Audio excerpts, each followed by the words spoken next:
The Evolution of the MCU, Episode 15. Back in the United States, the American military had a problem. German forces seemed unstoppable, and Schmidt's Hydra division was producing weapons that defied explanation. Energy-based firearms, tanks that moved faster than anything the Allies had, technology decades ahead of what should exist. America needed their own secret weapon to turn the tide of the war. That's where Dr. Abraham Erskine came in. A German scientist who had fled the regime, Erskine had been working on something called the super soldier serum. Take a human being and enhance everything about them, from strength and speed to agility, healing, and reflexes, pushing them to the peak of human potential and beyond. But here's what the military didn't understand. The serum didn't just amplify physical traits, it amplified everything. Whatever was inside a person, good or bad, would be magnified. Give it to a brave man, and he becomes braver. But give it to a cruel man, and he becomes crueler. So while the generals kept sending Erskine strong, athletic candidates, he kept rejecting them because he wasn't looking for muscles. He was looking for character.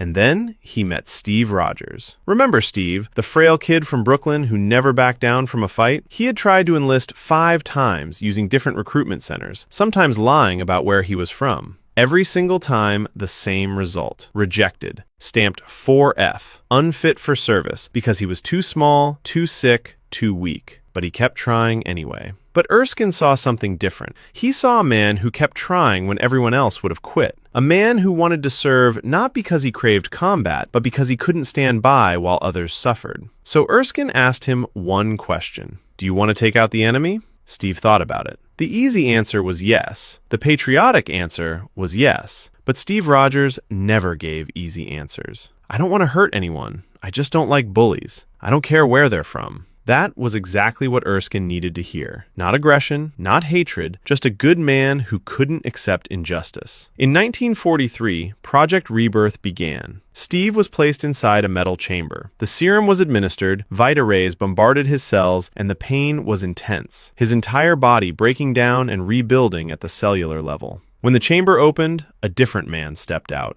Steve Rogers now stood 6 feet tall, packed with muscle, lungs clear, and heart strong, the peak of human physical perfection. Everything the serum had promised, and more. But then, tragedy struck. When a Hydra spy who had infiltrated the project took out Dr. Erskine right there in the lab. The scientist collapsed in Steve's arms, and with him went the secrets of the serum. Erskine had never written the full formula down, keeping crucial pieces in his head to protect it from falling into the wrong hands. Steve Rogers became the first super soldier, and he would also be the last. The military didn't know what to do with their one success, since they wanted an army, not a single man. So they turned him into a prop, a colorful costume, a shield, and a tour selling war bonds. Captain America became a mascot, a dancing monkey on stage while real soldiers fell overseas. Steve hated every second of it. He had finally become everything he wanted to be physically, and they still wouldn't let him help. That changed when he learned that Bucky's unit, the 107th Infantry Division, had been captured behind enemy lines. Remember Bucky, Steve's best friend from Brooklyn, the one who always had his back? He was now being held at a Hydra facility in Austria, and the military had written them off as acceptable losses, with no rescue planned.